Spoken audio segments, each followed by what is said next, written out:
예수님을 믿는다는 것은 어둠에서 빛으로, 사망에서 생명으로, 사단의 나라에서 하나님의 나라로 소속이 바뀌고 정체성이 바뀌는 것을 말합니다.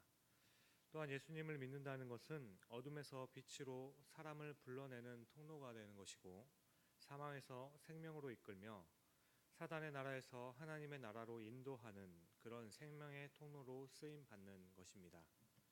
오늘 우리는 본문을 통해서 예수님을 믿는 그리스도인으로서 위대한 십자가의 사명 앞에서 자신의 처지를 생각하지 않고 오직 생명과 빛 대신 예수님을 증거하는 한 사람을 보게 됩니다. 본문은 베스도의 법정에서 바울이 자신을 변호하며 아그리빠 왕 앞에서 간증하는 내용입니다.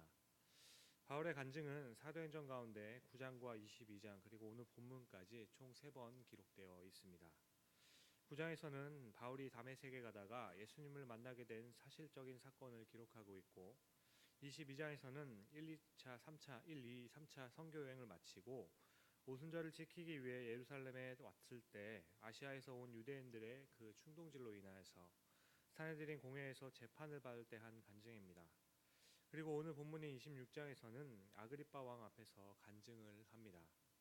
본문 1절에서 3절입니다. 아그리빠가 바울에게 이르되 너를 위하여 말하기를 내가 허락하노라 하니, 이에 바울이 손을 들어 변명하되 아그리빠 왕이여, 유대인이 고발하는 모든 일을 오늘 당신 앞에서 변명하게 된 것을 다행히 여기나이다. 특히 당신이 유대인의 모든 풍속과 문제를 아심이니이다. 그러므로 내 말을 너그러이 들으시기를 바라나이다. 오늘 본문에 등장하는 아그리빠 왕은 사도행전 12장에 나왔던 헤롯 아그리빠 왕 1세의 아들로서 유대인 출신의 로마인이었습니다. 아버지가 죽을 당시에는 나이가 어려 16세였고 당시에는 다른 정치적인 문제로 인해서 왕으로 등극하기에는 역부족이었으나 훗날에 왕으로 등극하게 되는 것이죠. 그렇게 다시 부임하게 된 이 아그리빠 왕 2세는 성전의 대제사장의 임명과 해임을 할 수 있는 권력을 로마에게 부여받을 정도로 유대인과 이들의 종교에 관해서도 잘 알고 있는 사람이었습니다. 그런데 우연히 베스도의 부임을 축하하러 올라온 상황에서 바울에 대한 이야기를 듣게 되고, 유대인의 종교에 권한이 있는 아그리빠는 바울에게 이야기를 들어보고자 한 것입니다. 이때 바울은 자신의 처지를 생각하지 않고 이 기회를 삼아 복음을 전하게 되는 것이죠. 사도행전을 통해 본 바울은 중요한 시기마다 자신에 대해서 간증하는 것을 볼 수 있습니다. 그것은 복음을 위해서였는데요. 우리가 전도함에 있어서 가장 효과적인 방법 중에 하나는 다른 어떤 많은 신학적인 이론들을 설명하는 것이 아니라 자신이 겪었던 일을 이야기해 주는 것입니다.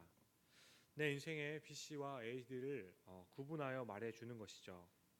예수님을 믿기 전과 믿고 난 후의 삶을 고백하는 것이 전도에 있어서 참 좋은 전략 중에 하나가 아닌가 생각됩니다. 게다가 그 고백의 진실됨을 뒷받침해 줄 근거가 다른 것이 아닌 사실에 근거한 자신의 경험이라면 이 고백에는 더 무게가 생기게 되는 것이죠. 그렇게 내가 먼저 예수님을 믿고 변화되었던 경험이 있은 다음에야 그 일을 토대로 다른 사람들에게도 자신이 믿은 예수님에 대해서 더 확신 있게 전할 수 있게 된다는 것입니다. 그렇게 바울은 자신이 왜 이렇게 되었는지 과거로부터 현재까지의 이르기를 자신의 삶을 간증하고 있는 것입니다. 바울은 먼저 고백하기를 예수님을 영접하기 전에는 자신이 속했던 바리새인의 생활이 구원을 얻을 수 있는 방법이라고 믿었다고 고백합니다. 4절에서 5절의 말씀을 보면 태어나면서부터 바울은 바리새인의 생활을 유대인들이 모두 알 정도로 엄격하게 하였다고 고백합니다. 당시 엄격한 바리새인의 생활은 아무나 할 수 있는 것이 아니었습니다. 그런데 빌립보서 3장 5절에서 6절을 보면 바울은 율법대로 난지 8일 만에 할례를 받았고 율법의 의로는 흠이 없는 자라고 스스로 자부할 정도였습니다. 그러니까 당시 바리새인들이 규정한 613가지의 생활 규례를 빠짐없이 모두 다 잘 지켰다는 것이죠. 예를 들어 복음서에 나오는 바리새인의 생활의 모습을 보면 마태복음 23장 23절에 박하와 회향과 근체의 11조를 들었다고 하는데, 이것은 아주 사소한 부분까지도 11조를 들었다는 것입니다. 또 마가복음의 기록을 보시면 안식일을 자기 율법대로 철저하게 지켰으며 장로들의 유전을 지켜 음식을 먹기 전에는 반드시 손을 씻었고 씻을 물이 없으면 아예 먹지도 않았다고 합니다. 이어서 누가복음을 보면 세리와 죄인과 같은 율법을 안 지키는 자와는 함께 먹지도 않았으며 일주일에 2번 금식하는 등 이런 규정들을 포함하여 613가지의 율법을 바울은 온전히 철저하게 지켰다고 말하는 것입니다. 하지만 오늘 본문에서 바울이 고백하는 것은 자신이 율법을 이렇게 철저하게 지켰던 그 이유는 그렇게 해야만 구원을 받을 수 있다고 믿었기 때문이었다는 것입니다. 그래서 바울은 예수님을 대적하고 교회를 핍박해야 옳은 것이라고 생각했기에 9절에서 12절을 보시면 나도 나사렛 예수의 이름을 대적하여 많은 일을 행하여야 될 줄 스스로 생각하고 예루살렘에서 이런 일을 행하여 대제사장들에게 권한을 받아가지고 많은 성도를 옥에 가두며 또 죽일 때에 내가 찬성 투표를 하였고 또 모든 회당에서 여러 번 형별하여 강제로 모독하는 말을 하게 하고 그들에 대하여 심히 격분하여 외국 성에까지 가서 박해하였고 그 일로 대제사장들의 권한과 이임을 받고 다메섹으로 갔나이다 라고 하는 것입니다. 예수님 당시에나 그 이후에도 바리새인이나 사두개인은 예수님을 미워했고 그를 따르는 사람들을 배척했습니다. 나사렛에서 온 예수라는 사람이 메시아인 줄을 모르고 그 이름을 대적하는 행동을 하였던 것이죠. 그렇게 바울은 예수님을 믿고 변화되기 전에는 예수님의 이름을 대적하는 것이 조금도 죄라고 생각하지 않았다는 것입니다. 오히려 그렇게 하는 것이 하나님께 대한 열심이고 충성이라고 생각했다는 것이죠. 그래서 바울은 예수님을 믿기 전에는 예수님의 부활이 거짓이라고 생각했고 예수님의 이름을 대적하는 것이 바울은 자신의 의무라고 생각했던 것입니다. 그래서 예수를 따르는 무리들도 당연히 처벌해야 한다고 생각해서 예루살렘은 물론이고 온 땅과 심지어 외국까지 가서라도 예수님의 가르침을 따르는 사람들을 잡아 처벌해야 한다고 생각했던 것입니다. 결국 바울은 대제사장들에게 권세를 얻어가지고 성도들을 붙잡아 옥에 가두고 또 성도들을 죽일 때에는 앞장서서 선동하였던 것입니다. 그런데요, 그런 자신에게 정말 큰 인생의 전환점이 찾아오게 되었다고 고백하는 겁니다. 진짜 진리를 찾게 되었다고 하는 것이죠. 그렇게 재판장에 모인 모든 사람들에게 자신이 받았던 그 복음을 전하고 있는 것입니다. 13절 이후부터가 바로 그 고백입니다. 바울은 다메섹 도상에서 예수님을 직접 만나게 되고 자신이 했던 모든 그 일들에 대해서 가시체를 뒷발질하기가 내게 고생이라 라는 평가를 받게 됩니다. 사랑하는 성도님 여러분, 바울은 예수님을 자를 핍박하는 것이 엄청난 고생이었다고 하나님께 평가를 받게 됩니다. 우리의 인생은 속도가 중요한 것이 아니라 방향이 중요하다는 말을 많이 합니다. 또한 인생은 성취가 아니라 의미라는 말도 있습니다. 그리스도인에게 있어서, 아니 모든 인간에게 있어서 하나님이 없는 인생은 그저 무익할 뿐인 것이죠.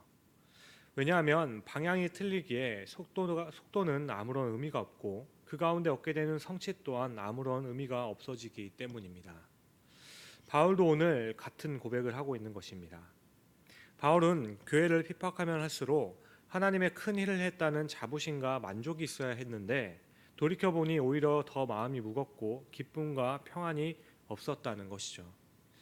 가시체를 뒷발질하기가 내게 고생이니라. 여기서 말씀하시는 가시체는 끝이 뾰족한 쇠나 뼈를 박은 채찍을 말합니다. 이것은 소나 말이 주인의 말을 듣지 않을 때 때리기 위한 것인데요. 소나 말이 가시체를 맞아 반항하여 뒷발질을 하면 할수록 더욱 심하게 찔리게 되는 아픔을 겪게 되는 모습을 표현하는 것입니다. 그러니까 여기서 말씀하시는 가시체를 뒷발질하기가 고생이라는 말은 바울은 자신의 신념으로 교회와 예수님을 핍박하면 할수록 오히려 그것은 고생을 하게 되는 모습이었다고 고백하는 것이죠. 자신의 행동이 구원에 이르는 행동이라 믿었지만 방향이 틀려버린 그 행동은 아무런 의미가 없는 행동이었다고 고백하는 것입니다. 그런데 그때 바울은 다메섹에서 예수님을 만나게 됩니다. 올바른 방향을 찾게 되었다고 고백하는 거죠.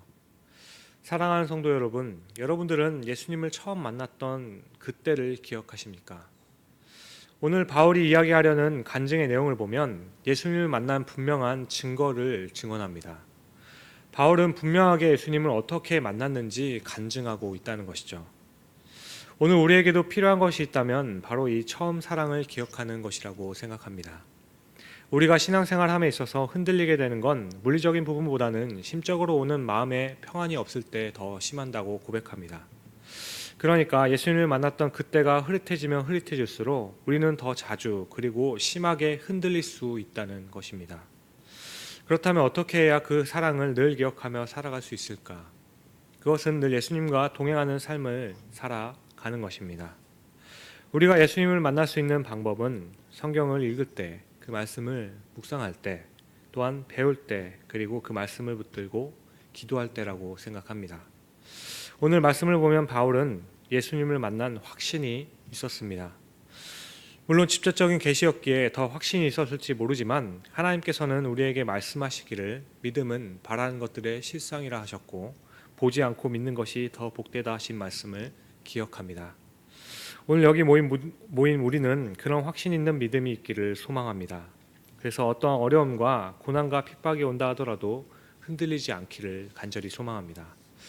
말씀을 했습니다. 사랑하는 성도 여러분, 오늘 우리는 예수님을 핍박하고 교회를 핍박했던 바울이 다메섹에서 예수님을 어떻게 만났고 그 만남으로 인해 자신이 어떤 사명을 받았는지 살펴보았습니다. 오늘 바울은 자신의 삶을 간증하면서 어떤 것이 진정한 진리인지를 고백하고 예수님을 믿는다는 것은 어떤 것인지 삶으로서 보여주는 바울의 모습을 보게 됩니다. 오늘을 살아가는 그리스도인인 우리에게도 바울과 같은 모습이 있기를 간절히 소망합니다. 어떤 상황에서든지 예수님을 만났던 그 일에 대한 확신으로 때를 얻든지 못 얻든지 복음을 전할 수 있기를 바랍니다. 그리하여 우리 마음에 예수 그리스도를 주로 삼아 거룩하게 하고 우리 속에 있는 소망에 관한 이유를 묻는 자에게는 항상 온유와 두려움으로 대답할 수 있는 우리가 되기를 소망합니다. 그렇게 아직도 구원으로 인도되지 못한 많은 사람들에게 생명과 빛 그리고 하나님의 나라를 전하는 통로가 되시기를 주님의 이름으로 간절히 축원드립니다. 기도하시겠습니다.